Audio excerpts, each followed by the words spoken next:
జాను హరిశ్చంద్ర ప్రసాద్ గారు కింద పడిపోయి తన తల బండకి తగలడంతో స్పృహ తప్పిపోవడం చూసి తాతయ్య అంటూ లేపడానికి దగ్గరికి వెళ్తుంది. చుట్టూ జనాలు గుమిగూడుతారు. ఇక పల్స్ చెక్ చేసి ఆయన చనిపోయారని ఒకరు కన్ఫర్మ్ చేస్తారు. అక్కడున్న ఒక ఆయన ఇలా అంటుంటాడు, హరిశ్చంద్ర ప్రసాద్ బాడీని చూస్తూ ఇలా అంటుంటాడు, ఎవరైనా మున్సిపాలిటీకి కాల్ చేయండి, వాళ్ళు ఈ శవాన్ని తీసుకెళ్తారు అని అంటూ ఉండగా జాను ఏడుస్తూ ఉంటుంది. కానీ అప్పుడే అక్కడికి వచ్చిన జై, లేదు లేదు, అలా ఎలా కాల్ చేస్తారు, నేనే ఆయనకి దగ్గరుండి దహన సంస్కారాలు చేస్తాను అని అంటూ ఉండగా కోపంగా చూస్తూ ఉంటుంది జాను.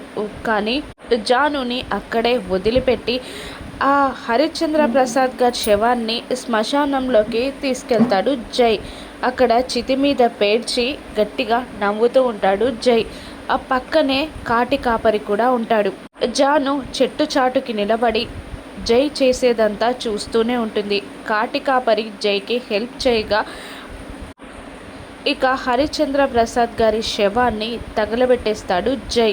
కాటి కాపరి వెళ్ళిపోగానే అక్కడున్న చితాభస్వాన్ని తన ఫేస్ నిండా రాసుకొని ఒంటి నిండా రాసుకొని డ్యాన్స్ చేయడం స్టార్ట్ చేస్తాడు జై.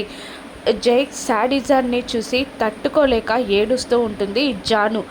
అలా చితాభస్వాన్ని రాసుకొని ఆ శవం చితి చుట్టూ, మండుతున్న శవం చితి చుట్టూ తిరుగుతూ డ్యాన్స్ చేస్తూ ఉంటాడు జై. వెక్కి వెక్కి ఏడుస్తూ ఉంటుంది జాను.